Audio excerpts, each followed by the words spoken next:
कौन? आदिकाल। दूसरा कौन? भक्तिकाल। तीसरा है रीतिकाल। तीसरा कौन? रीतिकाल। पहला कौन? आदिकाल। आधुनिक काल। नहीं, दूसरा भक्तिकाल। आधुनिक आदिकाल। आदिकाल। पहला कौन? आदिकाल। दूसरा कौन? भक्तिकाल। तीसरा रीतिकाल। और चौथा आधुनिक काल। आधुनिक काल। चौथा कौन? आधुनिक काल। तो अभी चल रहा है 1900 ईस्वी से अब तक जारी है। एक चार्ट वहां का भी तारीख है, कोई बच्ची चढ़ी है तो चार्ट तारीख होगा। सबसे लास्ट वाला, सबसे लास्ट चढ़ी होगी समाना नहीं। इसमें देखिए आदि काल को वीर गाथा काल भी कहते हैं। इस काल को वीर गाथा काल कहते हैं। सवाल अगर लिख लीजिएगा, इस काल को वीर गाथा काल कहते हैं। आदि काल। ठीक है, तो देखिए सबसे अच्छा जो है, सबसे अच्छा सबसे आसान बंटवारा है हिंदी साहित्य का आचार्य विश्वनाथ प्रसाद मिश्र। आचार्य विश्वनाथ प्रसाद मिश्र का काल विभाजन है। आदिकाल का समय है 1000 से 1400। कितना है? 1000 से 1400 ईस्वी। क्या कहेगा? आदिकाल का समय क्या है? 1000 से 1400 ईस्वी। उसके बाद है भक्ति काल का 1400 से 1700 ईस्वी। कितना? 1400 से 1700 ईस्वी। 1400 से 1700 ईस्वी। उसके बाद है भक्ति काल के बाद रीति काल, जिसको ये कहते हैं उत्तर मध्य काल या श्रृंगार काल। तो रीति काल आप याद रखिए, ये 1700 से 1900 ईस्वी। सबसे 1700 से 1900 से 1900 ईस्वी। और आधुनिक काल जिसको हम गद्य काल भी कहते हैं, इसका समय है 1900 से अब तक। कितना से? 1900 से अब तक। मतलब 1000 से 1400, 1400 से 1700, 1700 से 1900 और 1900 से वैसे अलग अलग विद्वानों ने अलग अलग कालक्रम का विभाजन किया है। आचार्य रामचंद्र शुक्ल का विभाजन अलग है। ठीक है ना, इतना पे नहीं जाते हम लोग, एक याद रखना है, ज्यादा पढ़िएगा दिमाग जरूर हो जाएगा। तो काल जो है कितने हुए हिंदी साहित्य के? 4। अब देखिए आदिकाल जो नाम है ना, वो दिया है हजारी प्रसाद द्विवेदी। किसने दिया है? हजारी। इसका फोटो खींच के मैं ग्रुप में डाल देता। आदिकाल का नाम जो है वो दिया हजारी प्रसाद द्विवेदी ने। आदिकाल को किसका नाम जानते हैं? वीर गाथा काल कहते हैं। तो वीर गाथा काल जो है वो नाम किसने दिया था पता है? आचार्य रामचंद्र शुक्ल। किसने दिया था? बस दो ही तक काल याद रखना है, ऐसे बहुत नाम है, पता नहीं आप याद कर पाए नहीं कर पाएंगे। आदि का नाम किसने दिया? हजारी प्रसाद द्विवेदी। आदि काल किसने दिया? ठीक है, और वीर गाथा काल किसने दिया? रामचंद्र शुक्ल। आचार्य रामचंद्र। ठीक है, ये दो याद रखना है। चलिए अब ध्यान दीजिएगा, हिंदी का जो है प्रथम कवि माना जाता है, किसको पता है? सरहपा। हिंदी का प्रथम कवि सरहपा को माना जाता है। तो हम लोग ऐसे कंप्यूटर में सहरपा सहरपा लिख देते हैं, कहते हैं सरहपा। क्या कहते हैं? सरहपा। तो हिंदी का प्रथम कवि सरहपा। क्या कहेगा? गोरखनाथ को हिंदी का प्रथम गद्य लेखक किसने माना? गोरखनाथ। तो गद्य लेखन समझ रहे, जो कहानी वाले लिखते हैं। तो गोरखनाथ को हिंदी का प्रथम गद्य लेखक माना था मिश्र बंधुओं ने। किसने माना था? मिश्र बंधु। दो भाई थे मिश्र बंधु, उन्होंने माना था। इतना ध्यान रखना है। सरहपा। सरहपा। बात खत्म। अब आइए, ये साहित्य का मोटा मोटी हो गया, तो आपको थोड़ा बहुत याद रखना है बेसिक। हमने आपको बताया था कि जो खड़ी बोली होती है, खड़ी बोली का प्रणेता जो है माना जाता है आमिर खुसरो। किनको माना जाता है? आमिर खुसरो। तो पूछता है, आमिर खुसरो ने भी बड़ा योगदान दिया था, लेकिन हिंदी का पितामह पता है किसको मानते हैं? हिंदी साहित्य का पितामह किसे कहते पता है? भारतेंदु। याद रखिएगा एक क्वेश्चन, ये देवी देवी भारतेंदु। हिंदी साहित्य का पिता भारतेंदु। वहां देखिए लिखा हुआ, फोटो देखिए, भारतेंदु हरिश्चंद्र है। इनको कहते हैं क्या? हिंदी साहित्य का पितामह। मतलब आप कह सकते हैं आधुनिक जो हिंदी साहित्य है उसके किताबें हैं। आधुनिक हिंदी जो हमारे पास आज पहुंची है, फल फूल रही है, आगे बढ़ रही है, उनमें सबसे बड़ा योगदान अगर किसने दिया वो भारतेंदु हरिश्चंद्र ने दिया। इन्होंने एक बड़ा प्लेटफॉर्म तैयार किया जिसपे जहाँ जहाँ के साहित्यकार थे उन्होंने आके अपनी जो है रचना क्षमता दिखलाई और हमको जो है हिंदी का एक सामर्थ्य संसार मिला, है ना। तो ये भारतेंदु हरिश्चंद्र थे। तो इतना आपको ध्यान रखना है। उसके बाद ग्रामर का बहुत सारा आप देख रहे हैं यहाँ पे, ये भी है आदिकाल है, भक्ति काल, रीति काल, आधुनिक काल। इतना डिटेल में नहीं जाना है। अगर आपसे पूछूं मैं कि गोदान के लेखक कौन है, क्या बताइएगा? गोदान किसने लिखा? प्रेमचंद ने। सब लोग चुप हैं। सबसे मशहूर किताब है गोदान और गबन। तब भी आप चुप हैं। किसने लिखा? मुंशी प्रेमचंद। क्या बोलिएगा? मुंशी प्रेमचंद। प्रेमचंद का, हाँ, प्रेमचंद का दूसरा नाम भी था, मूल नाम था धनपत राय। क्या नाम था? आवाज नहीं आ रही है। प्रेमचंद का मूल नाम क्या था? गबन के लेखक कौन है? प्रेमचंद। गबन के लेखक? गोदान के लेखक? ठीक है। गबन, गोदान, कर्मभूमि, रंगभूमि, मंगलसूत्र, ये तमाम जो उपन्यास है ये मुंशी प्रेमचंद ने लिखा था। आपने अपने क्लास में कभी बचपन में पढ़ा होगा, तो 2 बैलों की कहानी थी, हीरा मोती की। इसको प्रेमचंद ने लिखा था। फिर आप पढ़ते हैं अपने इंग्लिश में जनवरी 9 पूस की रात, प्रेमचंद ने लिखा। उसको कुत्ता है हमको घबरा, इसी कहानी है। पढ़े मैंने किताब 10th में। 10th का पहला चैप्टर है वो मिडनाइट जनवरी 9 पहला चैप्टर है वो। जो आपको एक्स्ट्रा बुक एक पढ़ना है ना, एक मेन बुक है, एक और साइड बुक है, उसमें है। तो पूस की रात बहुत ही मशहूर हुई। उसके अलावा जो है एक ताई कहानी है, ताई, वो भी बहुत मशहूर कहानी है। तो बहुत सारी काल्पनिक रचनाएं प्रेमचंद ने की हैं। यहाँ हिंदी का श्रेष्ठ उपन्यास गोदान है, जिसको उन्होंने लिखा था।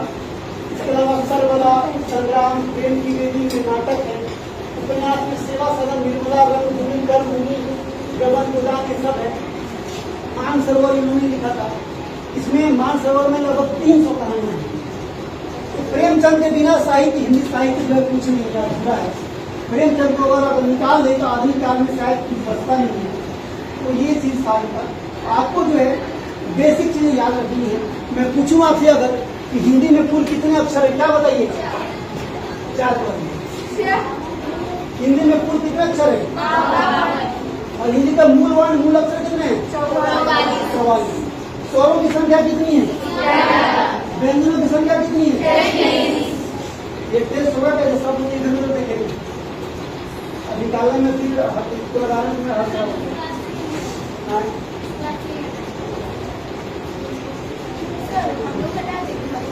हाँ, ये बात है। ठीक है। इधर वाले एक लाइन, इधर वाले लाइन ऐसे करके कर देंगे। ठीक है। अब ये बताइए आप, इसमें बच्चे देखने लगेगा ना, दोनों को पलट दीजिए, सफेद है उसको पलट दीजिएगा। कहीं दोनों तरफ लगा हुआ है। और जो है स्वर है कि व्यंजन है? और स्वर है कि व्यंजन है? स्वर। क्या है? चौ, तो छोटी ही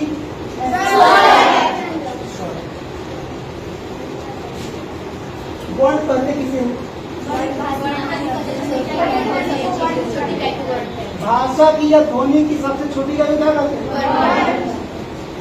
अक्षरों के सार्थक समूह को क्या करते हैं? शब्द। 3-4 की बोलते। अक्षरों के सार्थक समूह क्या करते हैं? शब्दों के सार्थक समूह को क्या करते हैं? क्या करते हैं? वाक्य। शब्दों का वो सार्थक समूह है जिसका एक अर्थ नहीं होता। सार्थक का मतलब ही अर्थ निकलेगा। ठीक है, मान लिया। उसके बाद हमको ये बताइए कि यहाँ पे है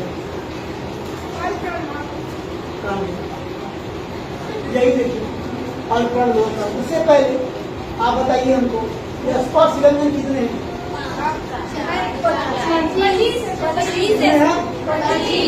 स्पर्श व्यंजन कितने हैं?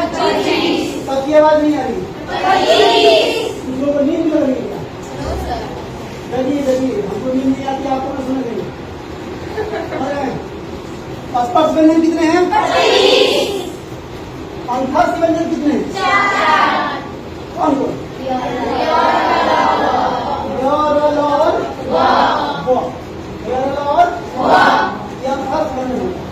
पुष्प व्यंजन कितने हैं? कौन कौन? अच्छा, उन लोगों को मतलब तरावे संबंध बोलिएगा। ज्यादा कुछ ना करेंगे, हम घर एक बात में पढ़ा था कौन है? तालव्य शब्द क्या बोलेंगे? तालव्य शब्द, ठीक है। और मूर्धन्य शब्द और क्या? और क्या? दंड शब्द नहीं, क्या बोलेंगे? और क्या? कोई दिक्कत? ऐसे बोलिए। अब हमको बताइए, जब हम अल्प प्राण महाप्राण की बात करें, ये दोनों का व्यंजन ही अल्प प्राण है महाप्राण। इसमें आप देखिएगा 135 लगा नहीं, और यहाँ 24 लगा। अल्प प्राण का फार्मूला 135, पहला, तीसरा, पांचवा। पहला मतलब क, तीसरा मतलब ग, और पांचवा मतलब अ। इस तरह का 25 में जो भी पहला, तीसरा और पांचवा होगा वो क्या कह रहा है? और महाप्राण का क्या फार्मूला है? ठीक है, 24 प्लस 24 में 2 और 4 कौन कौन हुआ? चलिए, और आ जाएगी 7 से हो गए। चलिए, हम कह रहे थे स्पर्श व्यंजन 25 होता है, ये आपको बता चुके हैं, ठीक है। अंतस्थ कितना होता है?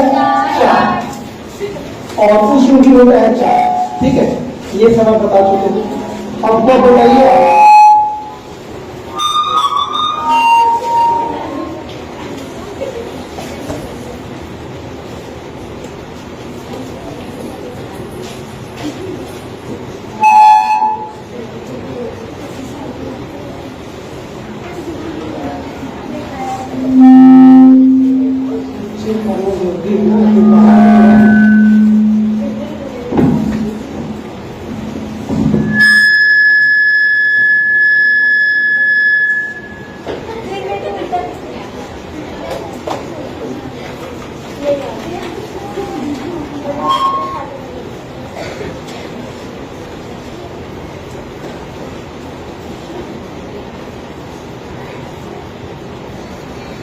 नाम जो वहाँ कल आए और कोई ऐसा वैसे दिक्कत हो गई ऐसा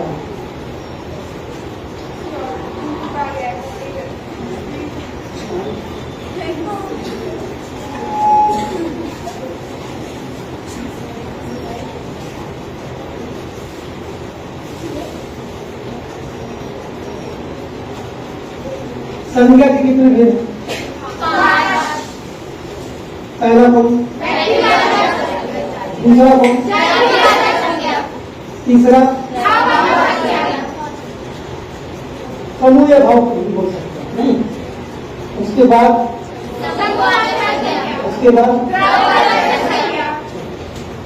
सर्वनाम के कितने भेद हैं? 6। कौन कौन? कौन कौन मांगिए कि आपको 6 भेद अगर याद नहीं, तो अगर पहला पुरुषवाचक है, पुरुषवाचक का उदाहरण क्या दीजिएगा? मैं, तुम, वह, आप, वे लोग, नहीं, सभी पुरुषवाचक। विशेषण के कितने भेद हैं? 4। पहला कौन? गुणवाचक। दूसरा कौन? पहला गुणवाचक, दूसरा संख्यावाचक, तीसरा परिमाणवाचक और चौथा सार्वनामिक विशेषण, ठीक है। मतलब 20 से 25 सवाल कम रहेगा और उसी के आधार पर मार्किंग कर लिया जाएगा। बस आप ये ध्यान दीजिएगा, आप लोग जो है उसको देख के मत लिखिएगा, किसी से लिखिएगा तो उससे आपको नुकसान है, उसको नंबर आएगा आप भी ताकि दिक्कत नहीं। कारक के कितने भेद होते हैं? 8। कितने होते हैं कारक हिंदी में? 8। कितने होते हैं? 8।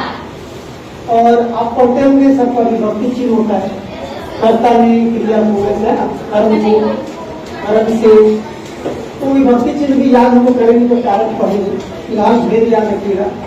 काल के कितने भेद हैं और वाच्य के कितने भेद हैं? हिंदी व्याकरण में वाच्य के कितने भेद हैं? पहला कौन? कर्तृवाच्य। पहला कौन? कर्तरी कैसे लिखेंगे? देखिए कर्तृवाच्य, कर्तृवाच्य। दूसरा कौन? कर्मवाच्य। तीसरा कौन? भाववाच्य। ठीक है, ये तीन याद रखिए जब हम शब्दों का वर्गीकरण करते हैं। ठीक है, खैर अल्पप्राण महाप्राण में से 135 और 24 उसका फार्मूला है। अल्पप्राण की संख्या कुल होती है 19 और महाप्राण की 14। 135 तो पहला तीसरा पांचवा हो गया और साथ में अंथस के व्यंजन है 11। उसके बाद जो महाप्राण में हम आते हैं, देखिए 12th वाले बच्चे हैं, आपके एग्जाम में जो है 4 से 5 नंबर का सवाल, इसमें से कम 10 नंबर का सवाल है ऑब्जेक्टिव। हिंदी जिनका है 100 नंबर, तो हिंदी की परीक्षा दे के आएंगे और मिला लेंगे, 10 से कम नहीं है, क्योंकि ग्रामर लगभग 40 नंबर का होता है। 50 का तो नहीं, 40 का जरूर है। तो अब सारा मैक्सिमम ऑब्जेक्टिव रहता है, तो पर्यायवाची है और सारा ग्रामर यहाँ पढ़ा होगा। मतलब अगर ईमानदारी से बच्चे खाली घूमने आए, ध्यान से रोज 10 मिनट देखने आ जाए ना, उनको बहुत सारी चीजें याद है। ठीक है, तो 24 जो है महाप्राण है, दूसरा और चौथा, मतलब ह और घ, चौथे बाद छ और झ, ऐसे करके हर वर्ग का दूसरा चौथा है। और साथ में क्या है? पुष्प व्यंजन। पुष्प व्यंजन कौन होता है? ये सभी क्या है? महाप्राण। कुल मिला के कितने हो गए? 14। ठीक है, इसके अलावा अल्पप्राण महाप्राण के अलावा एक और चीज होता है, क्या? घोष वर्ण और घोष। वो भी कहीं लगाया हो, कहाँ है? घोष और सघोष ऐसे करके लिखा हो, उतारिए उसको, एक आदमी उतारिए, बाकी दो लगाइए, और कुछ लीजिए, क्या छोड़िए, हम तो लगा लेंगे। कहाँ घोष सघोष का है? हाँ, यहाँ उत्तर उधर कहाँ पड़ा उसका?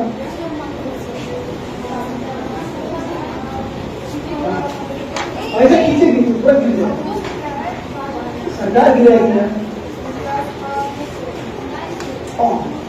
ये देखिए, अघोष और सघोष लिखा है। सघोष का मतलब सीधा घोष समझ गया। ठीक है, इसमें क्या है? इसका फॉर्मूला अघोष का है 12 नहीं, और सघोष मतलब घोष वर्ण का है 300। ये 4 नंबर याद रखिए। बाकी किसी भी ग्रामर में, हिंदी व्याकरण में कंफ्यूजन नहीं है, सीधा साधा है, इसमें कंफ्यूजन है।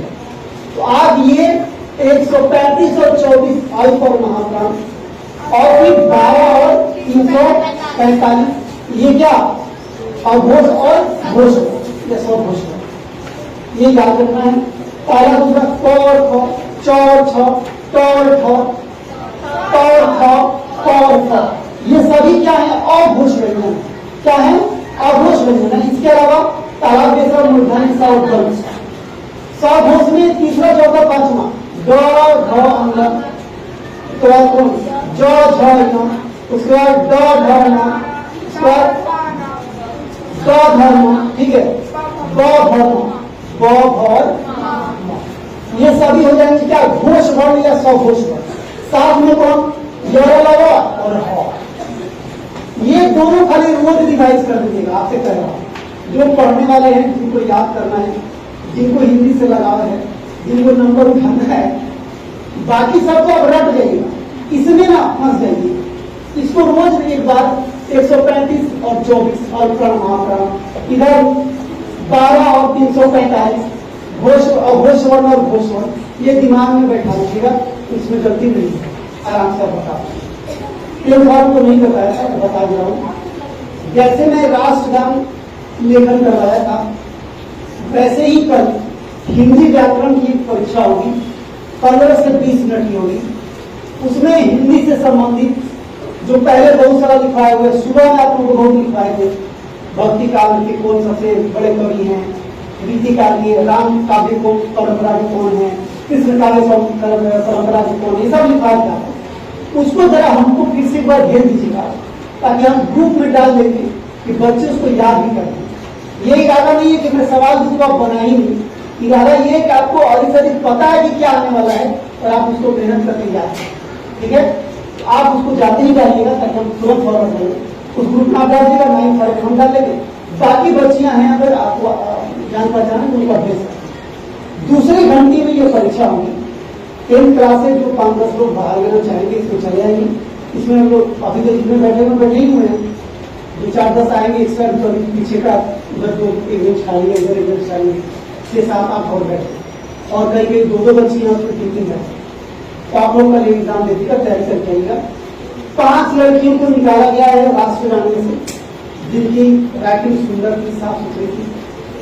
20 मेडल देने का प्लान है, 20 लोगों को मेडल दिया जाएगा। कल आप क्या करिएगा, मैं बोला ही कि मेडल बांध कर दीजिएगा, 20 लोगों को देंगे। ठीक है, और वो लोग पदाधिकारी आएंगे, आपको कुछ समझाएंगे, श्रम विभाग से संबंधित है, तो वो आप लोग अपना समझिएगा कि क्या आपके लिए काम का है।